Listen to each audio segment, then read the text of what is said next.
जय भीम दोस्तों, स्वागत है आप सभी का मेरे शिल्पी अम्बेडकर चैनल में। दोस्तों ये भीमा का 161 एपिसोड चल रहा है और आज के एपिसोड में दोस्तों हम देखने वाले हैं कि भीमा और भीमा के जो ताई जी हैं उनके बीच बंटवारा हो चुका है। और हाँ दोस्तों, वहीं दूसरी तरफ ये मीरा भी जो है अपना घर में बंटवारा करवाना चाहती है। तो दोस्तों आप लोग सोच रहे होंगे कि कैलासा बुआ कलिका सिंह ये तो उनको कोई हिस्सा देने के लिए तैयार नहीं है, फिर किस चीज़ का बंटवारा करने जा रही है।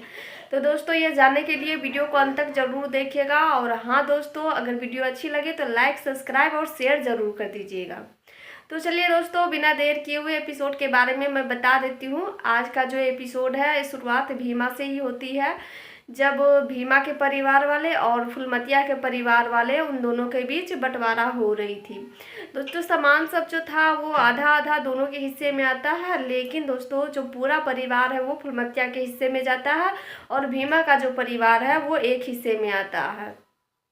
वहाँ पे ननको कैलासा बुआ से ये कह रहे थे कि कैलासा बुआ जी आपने ऐसे बंटवा दिए कि इसमें ना थोड़ा ऊपर नीचे का कोई गुंजाइश ही नहीं है, आप बराबर बराबर बंटवा दिए।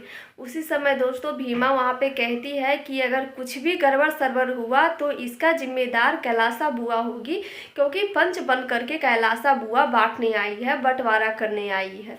इसीलिए कुछ भी अगर होता है तो इस सारी चीज़ का जिम्मेदार कैलासा बुआ खुद होंगी। दोस्तों वहाँ पे कैलासा बुआ सभी से ये कह रही थी कि ये बंटवारा ये दो भाइयों के बीच नहीं बल्कि भीमा की वजह से ये बंटवारा हो रहा है। इसीलिए गांव वालों तुम लोग ध्यान से देख लो, तुम्हारे घर में अगर कोई भी लड़की है तो उसे भीमा की तरह बनने नहीं देना, नहीं तो तुम्हारे भी घर में ये बंटवारा का नौबत आ जाएगा। मेवा और गया इन दोनों भाई की जोड़ी को लोग मिसाल देते थे कि कैसे दोनों भाई हमेशा साथ में रहते हैं, लेकिन यहाँ पे भीमा की वजह से ये सब अलग हो रहे हैं। तो इसीलिए इस गांव में कोई भी लड़की को भीमा की तरह बनने नहीं देना, नहीं तो सबकी नौबत ही आ जाएगी। वहीं दूसरी तरफ दोस्तों ये मीरा के घर में मीरा जब चाय बनाने जाती है तो उनको चाय बनाने नहीं दिया जाता है और धर्मशिला जो है उनको हॉल में ले जाती है और कहती है कि तुम्हें चारों जो कोना है घर का कोना देख लो और तुम्हें कौन सा कोना पकड़ना है वो तुम खुद तय कर लो और एक कोना पकड़ के बैठ जाओ, क्योंकि इस घर में तुम्हारे लिए कोई जगह नहीं है, ना तुम्हारे सामान पे कोई हक है, इसीलिए तुम अपने पति से मांगो। तो दोस्तों वहाँ पे पिंकी जो है बिशंबर को बुला लेती है। बिशंबर जब आते हैं तो उनसे पूछते हैं कि क्या हुआ, तो धर्मशिला उनको बताती है कि देवर जी आपकी पत्नी को चाय पीना है, इसीलिए ये बर्तन ढूंढ रही है, लेकिन इस घर में आपके लिए और आपकी पत्नी के लिए कोई जगह नहीं है और ना ही कोई सामान है, तो आप कहीं से भी ला करके इसको बर्तन दे दीजिए। शायद इसे खाना भी बनाना होगा तो आप अपना व्यवस्था कर लीजिए, लेकिन हाँ अगर ये रसोई में आती है तो हम इसका पैर तोड़ देंगे। इतना कह के पिंकी और धर्मशिला तो चली जाती है, लेकिन दोस्तों बिशंबर मीरा को समझा रहे थे कि आप चिंता मत कीजिए, हम कुछ ना कुछ व्यवस्था करते हैं, अगर घर के आदमी इतना गिर ही गया है तो क्या कर सकते हैं। जिसके बाद मीरा कहती है कि आप ऐसा कुछ भी नहीं करेंगे, हम तोड़वाते हैं ना पैर, देखते हैं कि कैसे तोड़ देती है ये पैर, लेकिन हम अपना हक की लड़ाई नहीं छोड़ेंगे, हम अपना सामान लेकर के ही रहेंगे।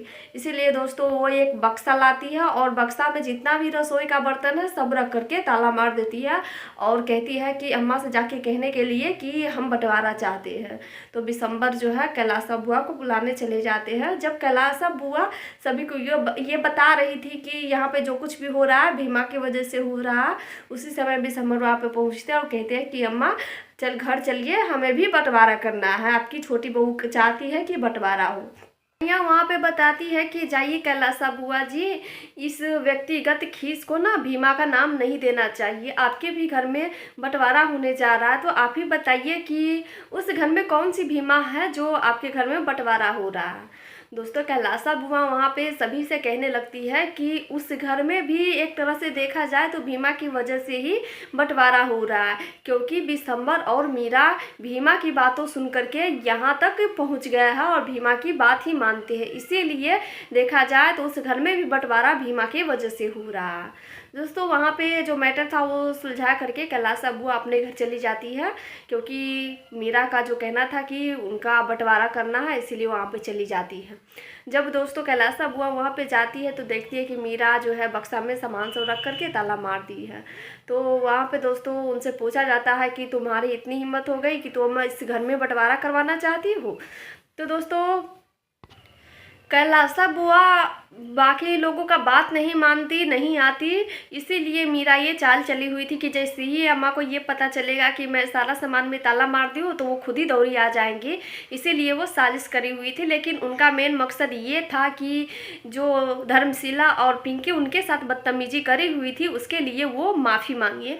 तो दोस्तों यही वहाँ पे ये मीरा कहती है कि अम्मा हम कुछ नहीं चाहते हैं, ना ही हमको बंटवारा चाहिए, ना ही मेरा ये सामान है, इसीलिए आप खुद ही रखिए। लेकिन हाँ, धर्मशिला और पिंकी हमारे साथ बदतमीजी की है तो उसके लिए आप बताइए कि उनको क्या सज़ा देंगी। दोस्तों बिशंबर वहाँ पे बताते हैं कि हाँ अम्मा आप कहिए पिंकी और धर्मशिला भाभी से कि मेरी पत्नी से माफ़ी मांगे। तो दोस्तों क्या धर्मशिला पिंकी उनसे माफ़ी मांगेंगी या फिर नहीं, तो दोस्तों ये चीज़ मैं अगले एपिसोड में बताऊंगी। फिलहाल इस एपिसोड में तो वो माफ़ी नहीं मांगती है। बिशंबर का यही कहना था कि इस घर में जितने भी लोग हैं सब लोग गलतियां करते हैं, लेकिन उस गलती को थोड़ा भी किसी को अफसोस नहीं होता है, कोई भी माफ़ी मांगने के लिए तैयार नहीं होता है। लेकिन आज ऐसा होगा, ये दोनों हमारी पत्नी से माफ़ी मांगेंगी क्योंकि ये दोनों गलती की है। दोस्तों उधर उन दोनों में तो बंटवारा हो ही जाता है मेवा और गया में, जिसके बाद दोस्तों छबीला बहुत ज़्यादा रो रहे थे क्योंकि छबीला जो है वो गया के हिस्से में थे, इसीलिए बहुत ज़्यादा रो रहे थे। लेकिन दोस्तों मेवा उनको बहुत समझाते हैं कि छबीला मत रो।